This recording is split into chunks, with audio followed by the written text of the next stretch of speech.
Guys, the reason why I wanted to go ahead and launch this, just to give you a little bit of background, and even more importantly, I'm super pumped to introduce Bronson from CPV Media. Super pumped to have him on the set. I think the cool thing you guys are going to hear about this kid is he is an aggressive entrepreneur. Like, you're going to hear his background and his story. But before we kick it off, have you guys ever heard of No Shave November? No Shave November. Have you ever heard of this, Bronson? I have heard of it, yes. I've never partaken. You know what? I've never partaken in it. And more importantly, this is my first time doing it, so I'm getting a little itchy. I actually started a little bit late. I started November 5th. So now it's 10 days in. So every 10 days, I'm going to take pictures. Well, what's the longest you've ever grown it out without shaving? You know what? In the Jewish tradition, growing up Jewish, when someone passes away and it's immediate family, for 30 days as part of your mourning is for 30 days, the men don't shave. You don't look in the mirror. You don't have any vanity. So twice, because I lost my mom and my dad 3 months apart, had hair. It literally, I got stopped at the airport. People were like, what's going? I'm just kidding. People didn't stop me at the airport. I was just Who's this guy? Oh my gosh, it was crazy, y'all.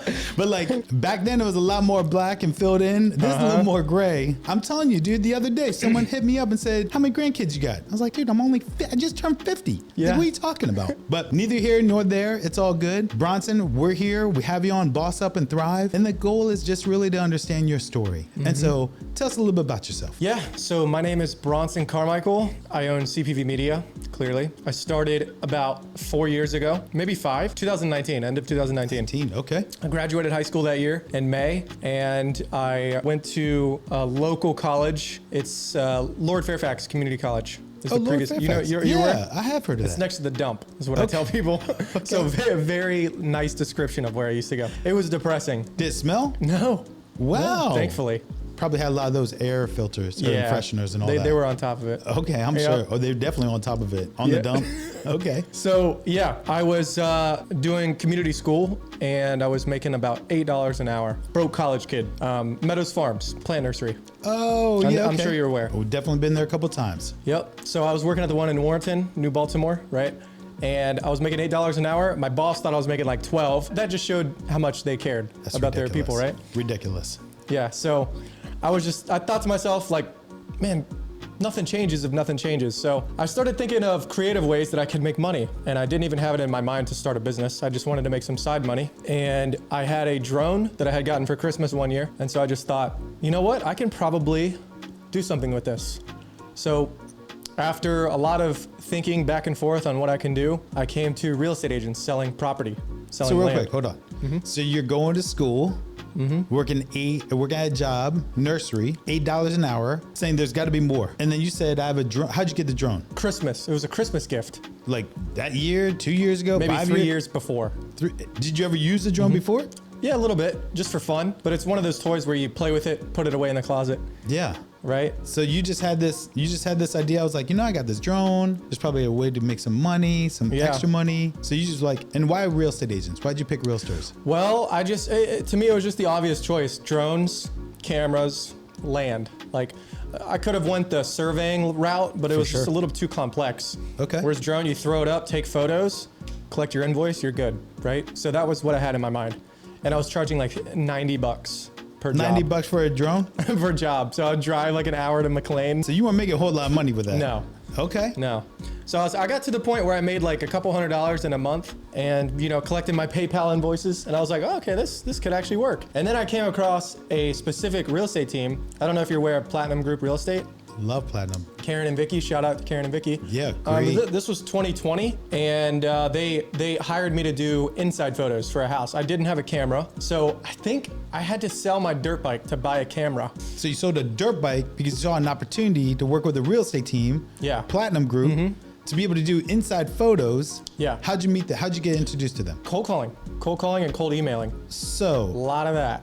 no hesitation. You're like, I want to grow. I have no fear. I'm going to jump in. I'm going to be all in this and see where it takes me. No expectations whatsoever. But I'm going to start cold calling. It was about 8 months before I got that real job. Okay. So it was cold calling. Like Friday nights, I would spend my Friday nights making a lead list, making my list of prospects who was going to call that following week, or probably the next morning. I still have the notebook of hundreds and hundreds of names. Maybe your name's on there.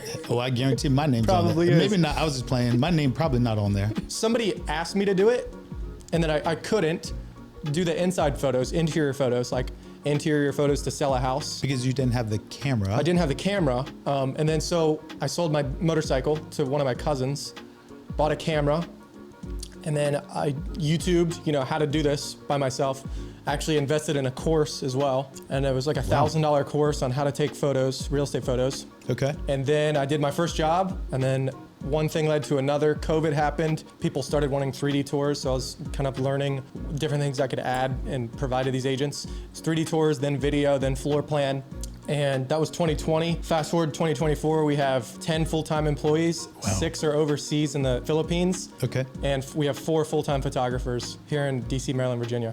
And you have your own office. Yeah, we have our own office. Your own studio. Own studio. We're in your studio right now. Mm-hmm. It's pretty chill. Like, I'm very relaxed in this couch. Oh, it's so nice, like, right?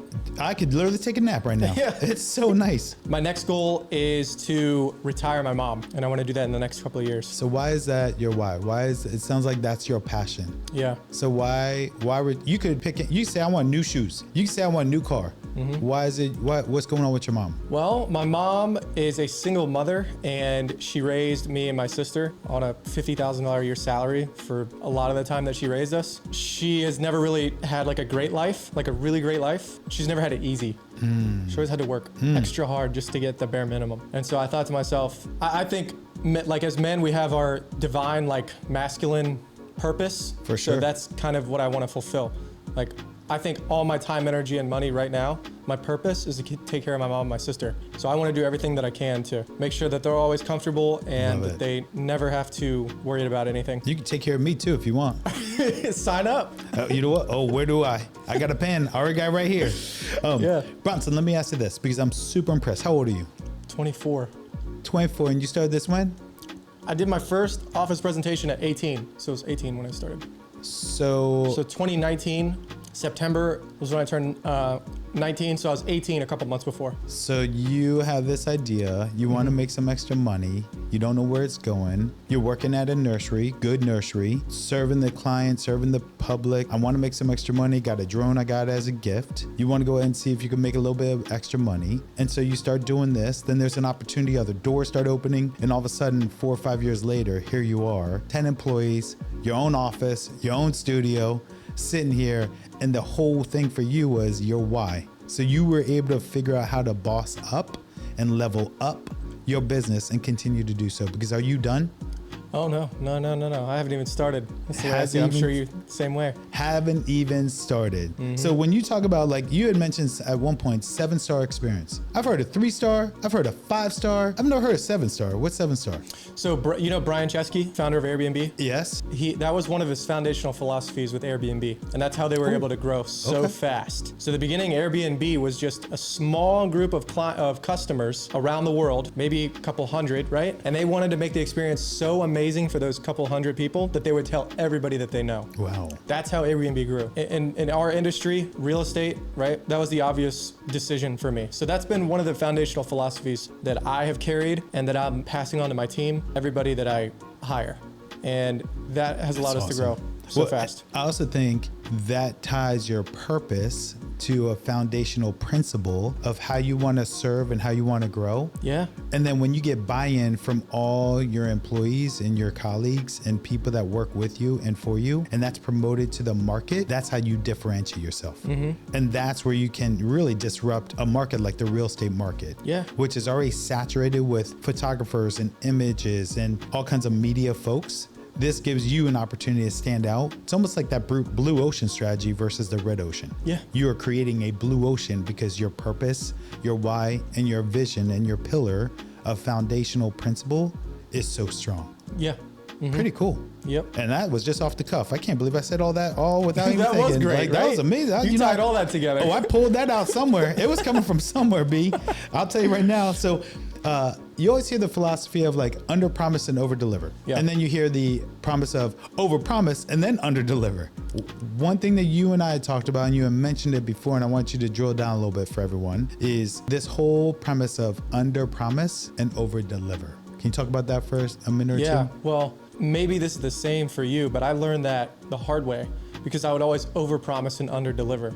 Because in my mind, I first drilled in 7-star experience. And then after that, I realized you need to under promise and over deliver. That's right. Because early on, when I wanted to always provide a great service, I would say, hey, I can get this back to you today at 3 p.m. Something happens, it's 6:30 p.m. Hey, you promised us at 3 o'clock. So I learned that by experience. So now intentionally, what I'll tell people when I'm dealing with a client is, hey, I'll get this to you in the next 2 to 3 days. I'll send it to them within 30 minutes. So already you're starting off with such a positive interaction. TTV, time to value. Decrease the time to value where your client gets value, and that's just one of those emotional responses people have. Well, I think it's also hard because as a consumer, even as a customer of CPV, right? I think it's really hard that sometimes our expectations as a consumer and what we want, what we expect. So we have a certain expectation. Sometimes the provider, the partner, the restaurant that we're at, maybe their expectation of great service or how they will go ahead and take care of the client can be very different from what the consumer or the client wants from that restaurant experience, or what they want from the server or whatever it is. So you being very focused on setting expectations where you actually under promise and then over deliver really helps you shine as well. Yeah. Because then you're not caught. And if you do tell people it's going to take you a couple of days, you've created a little bit of a buffer. When you deliver that before in 30 minutes, 45 minutes, an hour, 3 hours later, whatever, people really respect you. And then you start building your brand. You start building credibility. You start building what I call street cred and a reputation that, hey, I can rely on Bronson and his team to take care of the stuff that we do. Yeah. And that to me, and that's at 24, y'all. He's 24 years old. Like, I'm 50. I could be his dad. I'm not his dad, but I could be. But 24 years old and the thought process of how to work. Super impressive. Super impressive. What's your biggest challenge right now? If you're going to say my biggest challenge is, what would it be? Leading. I need to learn how to lead people instead of do everything myself. Okay. I'll take it back. I'm really great at delegating. Okay. Like, that's one of my strengths, but leading people is something that I'm working on now. Like, I need to go full time into leading people. Like, hey, what are your goals? How can I help you get there? That's what I'm struggling with right now. I'm trying to, pursue that. I think a lot of people do. I mean, you look at it, and the other entrepreneurs I know, the other business owners I know, a lot of people struggle with, how do I lead? How do I manage? How do I motivate? And I think sometimes also we're so good at sometimes the business itself and maybe even identifying the right kind of talent to bring on and how to retain. But if we all can work on how to manage and how to lead, and we need to get that from our mentors and other people that are a little bit ahead of us, or just colleagues that we see in the marketplace, or from other businesses. We can learn a lot about that from other podcasts. I mean, you look at the Joe Rogan podcast, nice plug, but Joe Rogan podcast, he has over 20 million subscribers. Like, that's crazy. We can learn a lot of stuff and the tips and tricks and just insight from other people to help us become better leaders. I mean, you got stuff from like Brian Buffini. He does a podcast. He's a very influential real estate coach and owns a coaching company out in California where he really talks about that. Okay. A lot of books are really good on it too. You talk about magic. Talk a little bit about the magic and how you deliver magic. You had mentioned it. Yeah, you're familiar with Alex Hormozy? For sure. Oh yeah. Yes. I don't know if this is his quote, but he quoted this in one of his videos. He said the magic you're looking for is in the work you're avoiding. And say that one more time. The magic you're looking for is in the work you're avoiding. That is super powerful. That hits hard, right? That is crazy. Yeah. Go into a little detail on that. What does that really mean? Yeah. Well, a great example of this is conversations you're pushing off, conversations you're avoiding. A lot of the times, and I don't want to speak like I have all the answers, but this is just from my experience. Yeah. A lot of the times for me to level up requires a conversation that I'm not willing to have right now. Maybe that's an employee. You want them to take on more responsibility, or you want to make sure that they're sticking around long term and that they're bought into your vision. And you have this feeling in the back of your mind that they're gonna leave soon, and you don't wanna bring it up because you don't wanna face that right now. That can go either one of two ways. You can have the conversation with them and get them bought into your company. That's right. And have them fully bought in, or you cannot talk to them and they slowly drift away. That's gonna block you from reaching the next level. That is just all part of growth too, right? And especially if you currently own your own business or you're an entrepreneur and you have employees or you have people that you rely on or they rely on you, that never goes away. Like, that never goes away. Yeah. And that every time you have those circumstances or those situations, we learn how to be better. We actually grow, and that's really becomes our experience and how we then could go ahead and handle that in the next time that happens or next time we have an employee situation or employee engagement. I also think it reinforces your brand and how your people buy into you and into CPV is when you have those hard conversations. No one likes hard conversations. Interesting. Okay. Like not a lot of people like conflict. I hate conflict, but I will hit it head on because I know I literally got to go ahead and this is something that is a block for us to move the business forward, or it can go ahead and become toxic or can add some negative consequence to where we're trying to go. And so identifying that as you continue to build your business and build your brand and do everything that you do internally, also how you engage outside to your clients and to the market. For example, I guarantee you've had an agent or a client ask you to do things that you guys were like, absolutely not. And those are conversations where you don't want to lose the opportunity or lose that business or lose that revenue, but you know it's not the right direction or the right project for you. Have you ever had a situation where you've had to say no? Yeah. For sure. Oh yeah. It's not easy. I do it a lot now, and I actually kind of like saying no because I know that it's keeping my train on the tracks. Because if you say yes to everything, it's going to take up all your time.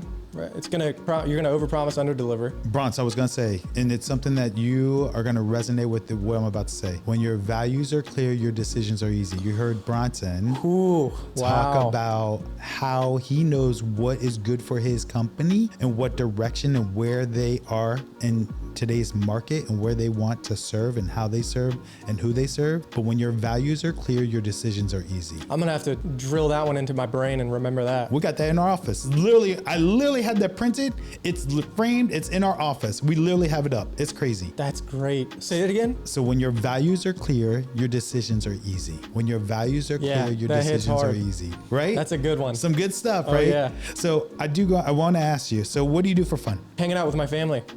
Like that's fun right now for me. Okay. Like on the weekends, I'll just hang out with my cousins, my sister, mom. I just like spending time with them. Like we go out to eat. Sometimes we'll play pickleball. My family calls me an old soul because I can just sit here on this couch with coffee and sit here all day and talk to my family. Like that's fun for me. So when you play pickleball, are you pretty good at it? Well, I don't play as much as I should, but my sister plays it and I want to play with her so I can spend more time with her because she spends a lot of time playing. So she's local. Yeah. We all live at home with my mother. How old is your sister? 25. So just a little bit older. So it's funny, pickleball, I tried it for the first time. Yeah, how'd it go? I kept going in the kitchen. Do not go in the kitchen when you play pickleball. Don't step in the kitchen. Do not go in the kitchen. I realized. Unless it bounces. Unless it bounces. Yep. They were yelling at me. They were like, get out of the kitchen. I was like, I don't see a kitchen. I don't see a stove. I don't see anything. No pots, no pans. So who'd you play with? My family. We were literally in Florida and they were like, let's try pickleball. Okay. I was like, pickleball? I never played pickleball. And I heard it. Everyone loves it. It's a great sport. You would definitely sweat for sure, but I didn't know what it was. And they were like, just do me a favor. Don't go in the kitchen. I was like, I won't go in the kitchen. I was in the kitchen.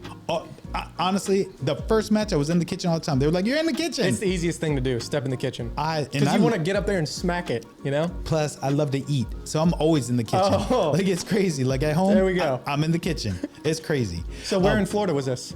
So this was right in Orlando.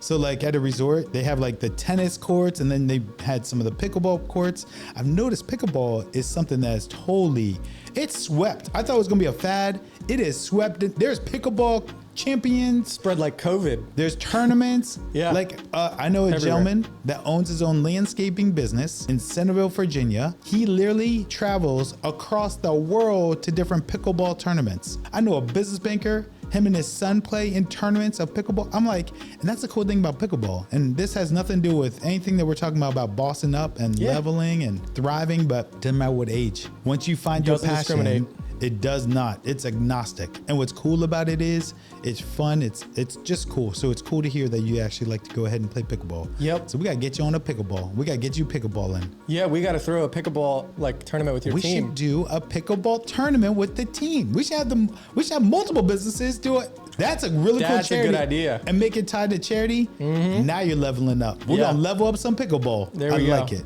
I like it. I did want to thank Bronson for coming out and like hanging out with us today. This was really cool. Is there any lasting words, tips, anything that you'd want to say or anything that you could give to someone that works for someone that's thinking about launching into their own business, afraid to take that leap? someone that currently owns their own business and they're trying to go to the next level, or maybe an entrepreneur that already has maybe 1 or 2 other businesses and they're just a little hesitant.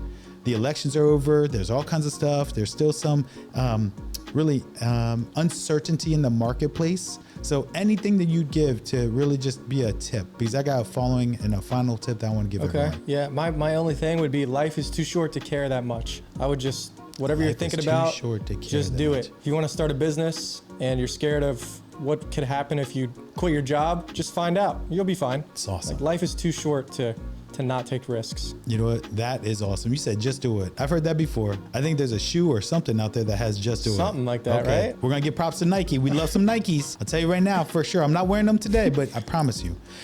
I would give you guys, and my goal is to give everyone a boss tip every time we do a podcast or do an episode. So my boss tip is create a vision board. When you can go ahead and you can have something visually that you can create, and it's so easy. You basically get a piece of paper or construction paper. You basically get some magazines and you cut out some images and some words that really resonate with you. You literally glue them or tape them on the back and you post it somewhere where you're going to see it every day. Because subconsciously, even though you're not looking at it consciously every day, subconsciously you are. And it's paying attention. And what's crazy is vision boards work. And so if you've ever had a vision of launching your own business or expanding a different division within your business or going into investment property or whatever it is, whatever that looks like, starting a pickleball tournament, like whatever that is, what we sometimes can dream and sometimes think we cannot make reality can absolutely become a reality. I'll leave you with this story. I had always wanted a Jeep Wrangler. Back in high school, a buddy of mine was driving a 2-door, 6-speed Jeep Wrangler, teal green. I was driving too, but I always wanted to ride with my buddy because his Jeep was lifted. It was so cool. I said that one day I'm gonna own a Jeep. And so I ended up going ahead, and when I got a little older, got married, we had kids, I went to a local Chrysler Jeep dealer, and the gentleman helped me out, ended up buying a house from me because I said, if I buy a car from you, I'd like for you to buy a house from me. And he agreed. And sure enough, he did, which was really cool. That's amazing. It was awesome, dude. And Vic was so awesome. He was this young kid, 22 years old, selling 18, 22 cars a month. Freaking amazing. He ended up, and I told him, I was like, Vic, we're going to build a relationship. And that's how I work. It's all about the relationship. And my whole thing was, Vic, if you ever come across a Jeep Wrangler, there's only 2 things that have to happen. 1, it has to be 4-door. And 2, it has to be a manual transmission. I don't care about anything else. Could be stock, it don't have to be lift or anything. And so later that year, it was 2009, I ended up going ahead and I created a vision board, and I do a vision board every year. I do it every year with my team when we do an offsite business retreat. But I create a vision board. I usually do 2 a year, 1 in the summer, 1 in the end of the year. And I took a picture of a black Jeep. It was lifted up, it was 4-door, and I just really didn't even pay attention to it. In 2013, I get a call from Vic, and he's like, hey, I got a Jeep. I think it fits exactly what you need. And from 09 to 13, he literally would call me periodically and be like, bro, I think I found a Jeep for you. I was like, how many doors? He's like, 2. I was like, dude, I told you 4. He'd call me like a few months later. Hey, bro, I think I found it. It's a 4-door. I was like, automatic or manual? He's like, automatic. I was like, no, dude, I'm not doing it. Sure enough, he comes across. He tells me, I was like, I don't care what color it is or whatever. This is back in 09. He's like, hey, dude, I think I found a Jeep. It's 4-door manual transmission. I was like, you know what? I'm going to come by and check it out. I went, it was a black Jeep. It was exactly the same Jeep as when I went, and I didn't recognize it for about a month after when I was looking at my vision board, and I was like, oh my gosh, here's the black Jeep that I had on my vision board, and here's the Jeep that I just bought. It's crazy. So that brought it to reality. Kind of cool, right? Yeah. So tips, the biggest tip I can tell you, and really to help you lay the foundation of where the next step is, build a vision board. Bronson, thank you so much. Really appreciate you guys. Make sure you guys hit subscribe, click that like button. Wait till the next episode. I am super pumped. Thanks for having me, Brian. Cool.